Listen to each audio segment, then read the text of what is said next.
Welcome to Sterling Insights, Stand Out and Supercharge Your Assets, the go-to podcast for financial advisors aiming to grow their assets under management, stand out in a crowded market, and retain assets nearly forever. Are you advising high net worth clients who own appreciated capital assets? Do you want to help them sell without losing a quarter, a third, or even more of their hard-earned profits to capital gains taxes? Then this podcast is tailored for you. Each episode brings you the latest strategies and expert advice from leading financial advisors, seasoned attorneys, and experienced CPAs. Learn how to maximize your clients' wealth, minimize their taxes, and supercharge your advisory practice with actionable insights. Join us on Sterling Insights, Stand Out and Supercharge Your Assets, where you'll gain the knowledge and tools to set yourself apart and achieve unparalleled success in wealth management. Subscribe now and empower your practice for a brighter, more prosperous future. Welcome to the Sterling Insights Supercharge Your Assets podcast. This is Charles Trakas, guest host here with Dan McMahon of Integrated Growth Advisors in Savannah, Georgia. Good morning, Dan. How you been? I'm good, Chick. Good to see you. Thanks for inviting me on. Yep, great to see you again. Hey, I just want to give a brief background for our audience on Dan. Dan's been a 30-plus year advising business owners and CPA firms across the United States, mostly specializing in mergers and acquisitions for CPA firms. He's also a former audit partner and practice leader at a $30 million accounting firm. But more importantly, he's a regular speaker on strategic growth, internal succession, and firm governance. Known for strategic clarity, no-nonsense governance, listening like an improviser, igniting action. His motto is, strong businesses get choices, and the sooner you build one, the better your health, wealth, and legacy will be. So Dan, tell me, how did you become an accountant? That's a great question, and it's an interesting question that I've pondered throughout the course of my career, especially in those late nights back when I was coming up the ladder towards becoming a partner in an accounting firm. I became an accountant because when I was in college, I wanted to go into something that would be elevating my status as a professional. And the accounting profession seemed to offer that to me from where I sat as an accountant. At the time, I also was a little bit turned off by sales related jobs. I come from a family of salespeople. Not that they turn me off, but I've seen how people can struggle when they're sales reps, and they struggle during recessionary times. So if you're fortunate enough to have a job in a industry that is recession proof and you're in sales, that's great. But if you're not, you're going to ride the wave and deal with the peaks and valleys. So I actually chose accounting also because I wanted to migrate away from sales.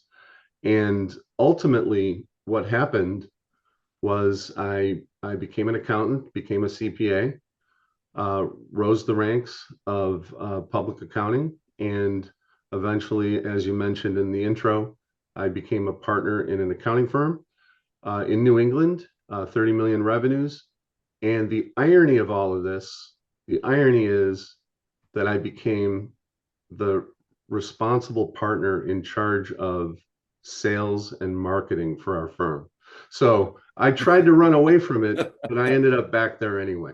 And I still was, as a CPA practicing as an auditor at the same time. Hey, Dan, you couldn't escape it.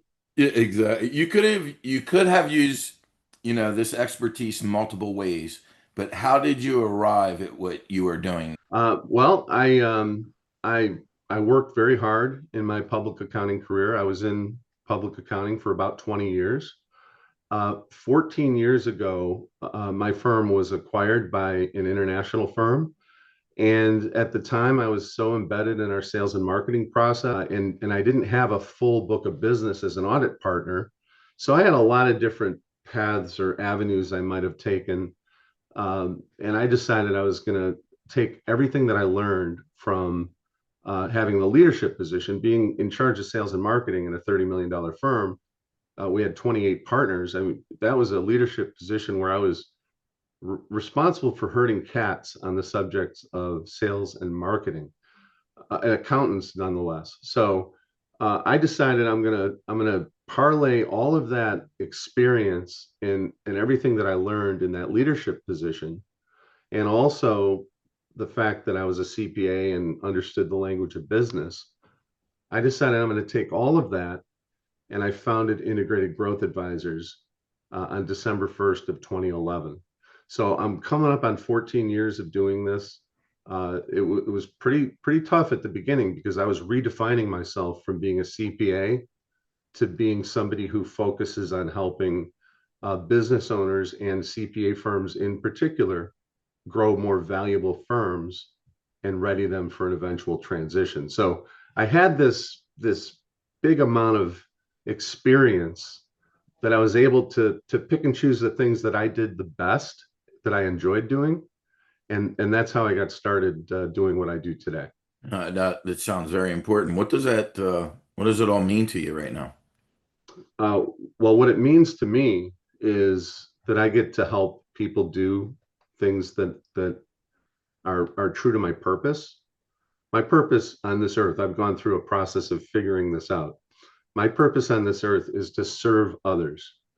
And in the process of serving others, and I never knew this when I had a lot of success in business development as an accountant.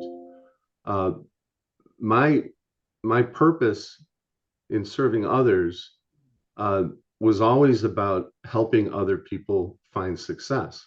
In my role today, it's all about forward looking, as opposed to when I was an auditor, I was always looking in the rearview mirror. Now I'm constantly looking through the windshield, and I'm helping business owners anticipate problems, look at the horizon, see around the corner, and in the process, I'm fulfilling my own personal purpose, which is to serve others.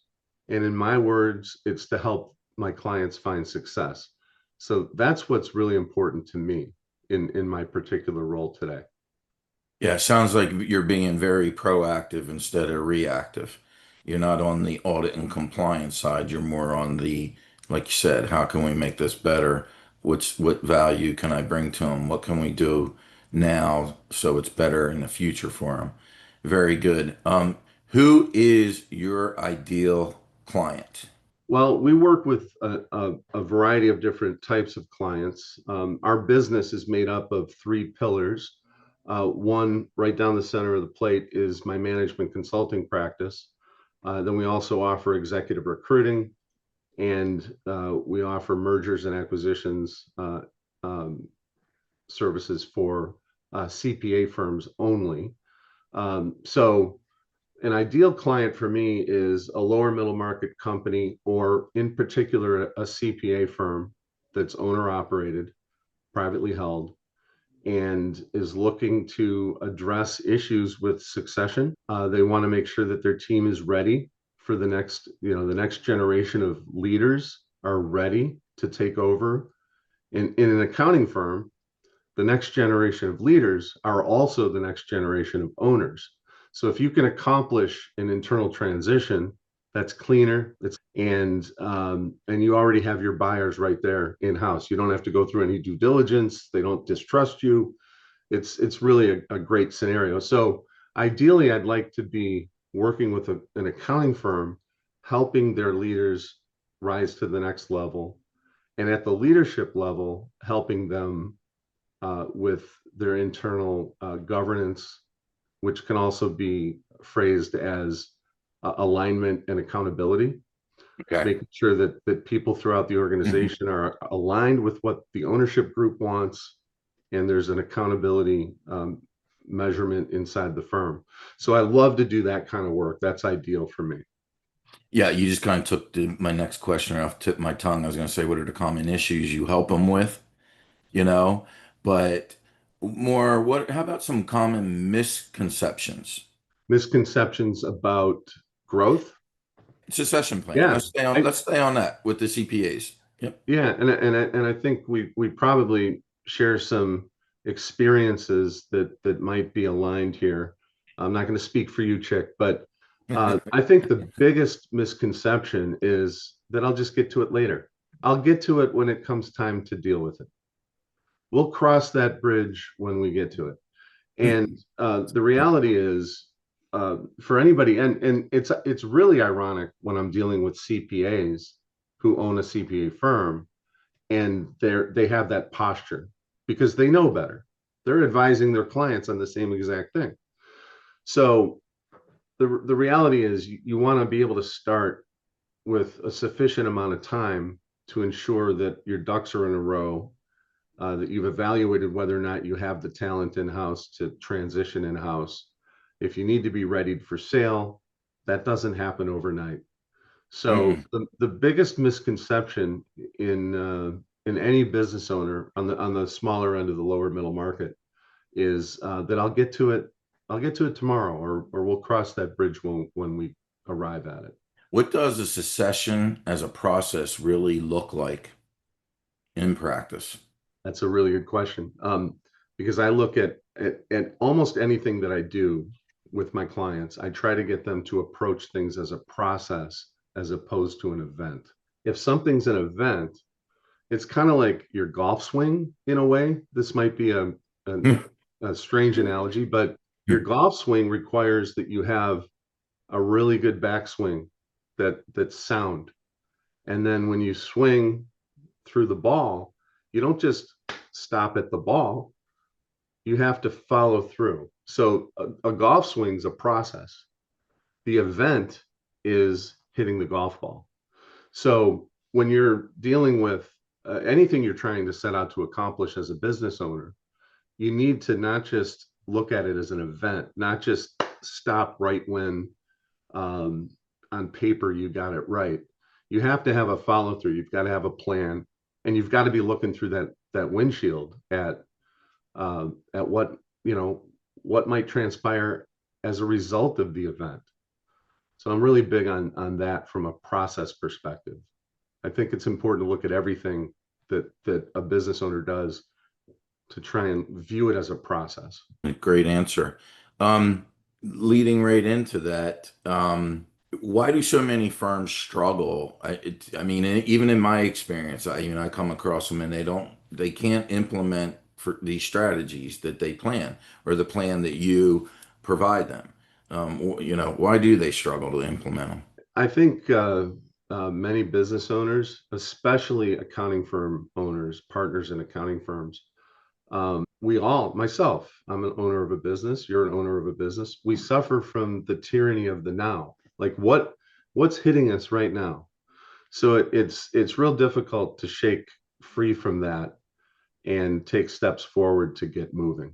So I think that's maybe the biggest thing that holds people back. I don't know if that answers your question fully. Well, every case is probably different. I mean, I was just trying to stay more top level on that instead of each one.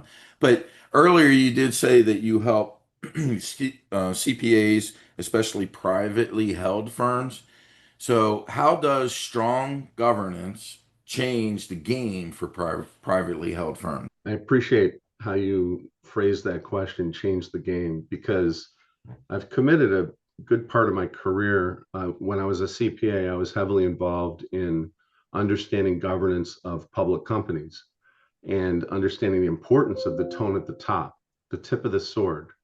So within any corporation, whether it's a large public company or it's a small privately held business or an accounting firm, the governance infrastructure, it's the backbone of the organization.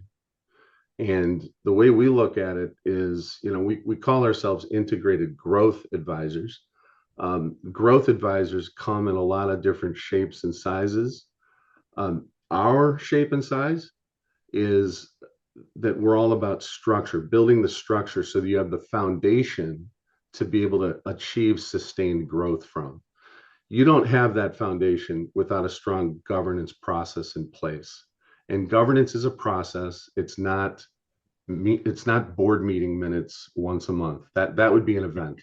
It's a process. It's how Mhm. management all the way down to the lowest employee designation in the company or the firm, how they approach their work every day and how they stay aligned with where the ownership group wants to take the firm.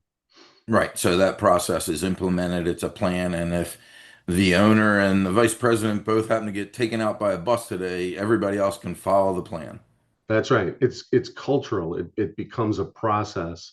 And when it does become a process, it is a game changer. But And a that lot of firms are reluctant to put forth the level of diligence and effort to get that into place. and that kind of leads into, I was going to ask you what really drives the firm value and why, most owners overlook it. I think we kind of just talked about that briefly, you know. Um, and like you said, how excuse me, culture and clarity shape sustainable growth. So these things are all these things that you are implementing with your CPA firms. Um, and then if you could, I was going to ask you this one. What owners get wrong about succession planning and how do they fix it? I think just having a hesitancy for whatever reason to get started. That's probably the biggest thing. Like when I work with my clients, I work with a lot. I work with a lot of CPAs. I'd say 80% of my book of business right now is CPAs. I'm working with high intellectual people. I'm not there to outsmart my clients. I'm there to help them take a step forward and make things happen. So they're intellectually capable of understanding what they need to do to be able to achieve the succession. But what holds them back is actually taking that first step and committing to it and doing it. We talked about governance a minute ago and how governance as a process can be the game changer for an organization because it's cultural, it's part of the everyday. That's the same thing with succession.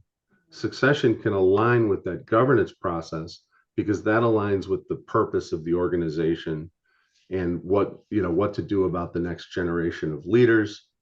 And one thing I didn't say in our discussion today is ultimately, if we do our job right and our clients participate in what we're advising on, our clients build a sustainable and transferable business. And our view is if the revenues and the relationships are sustainable in the future and the relationships are transferable, the processes internally are transferable, you could interchange employees in and out. If you've got a sustainable and transferable firm, you've got a more valuable firm. And in the accounting world today, those are the firms that are more primed for a private equity deal. Whereas the ones that are not sustainable and transferable, they're pretty much just selling a book of business or handing off a practice to somebody. It's different. An enterprise has the governance structure in place as opposed to just having a book of business or an accounting practice. We don't have to get too deep into that, but a sustainable and transferable business is an enterprise. No, great explanation. And I'm glad audience will get that because in my experience, again, same thing. I advise the business owner you need to replace yourself if you want to sell top dollar, you know, because a lot of businesses, without that business owner being in there, what is the true value, you know? So all that you said is, it basically tells what a private business owner should know about M&A before they sell it. And that's really what you provide. So let's go off the track a little here. Let's go to the other side. I'm gonna we're not perfect, right? None of us. So I always ask, tell me a story of something going wrong. Something going wrong in my life, my business. Your business, any business transaction, anything. Well, I'll tell you, I'm an entrepreneur, and when I was a partner in the accounting firm, I had reached. I mean, I was a partner, and I was also in a leadership role because I was responsible for sales and marketing. I was a department head, so I had strong business acumen. I wouldn't do what I do today if I didn't have that maybe innately. Mm-hmm. So I always felt like I had a strong business acumen, and I had really good business development skills and relationship building skills. And I always thought, if I could ever go out on my own, I'm just gonna take off like a rocket ship. And I miscalculated that, because as much as I love doing what I do today, and I hope you can hear that in my energy, Mm-hmm. I love doing what I do today. It hasn't been easy. And I've been at this coming up on 14 years. So when I started this business, I stepped away from a lucrative career as a CPA, something that the public understands. And I redefined myself, where my entire network knew me as a CPA. So I had to redefine myself. That took me a good 3 to 5 years out of my 14-year journey here to redefine myself as this business growth advisor that I am today, as a management consultant.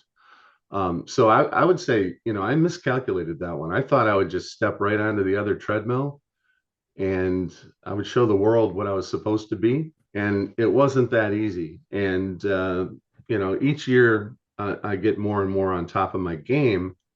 But, it still has its challenges, because the work that I do as a management consultant, I need to always be in pursuit of new business, because we take on a client, we help them achieve their goal, and we move on to the next one. When I was a CPA, you take on a client, you do their audit year over year over year over year, you've got an annuity in your revenue stream. So I would say that's one of the biggest mistakes that I've made, but worked hard to overcome it. Yeah, is it still one of your biggest challenges in your company, or are we good? Marketing for myself, as much as I know what to do and how to do it, I have the same challenges my clients do. It's, how do I Mhm. prioritize the time to do it? And Yes. one of the greatest things that I appreciate about our time today is that this gives me a chance to do something where I can maybe touch a handful of people through this effort. It's real hard to get out and touch a lot of people in your network without a lot of head down, keyboard moving. Like you said earlier, sustainable. Yeah. And I'm in the same, same type of business industry. And yes, I'm continuously marketing, always have it going on. And even no matter how many clients you have, you still need to continuously do it when you're self-employed versus the big. And like you said, you went from a CPA that everybody knows to, you do what? You provide what? I have to do what? Yeah. So Why would anyone ever buy that? Governance? why would I be ready to sell my business? Yeah.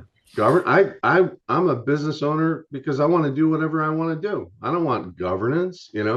So Most people in America become self-employed because they want to control their life, but more importantly, they want the American dream at the end of the day to sell their business and be successful and wealthy and comfortable in retirement, and their families taken care of, and community. There's a lot to it. mhm. So very great conversation, but more importantly, where can we find Dan McMahon? Well, you can find me on LinkedIn. I'm conveniently connected to Charles Trakas.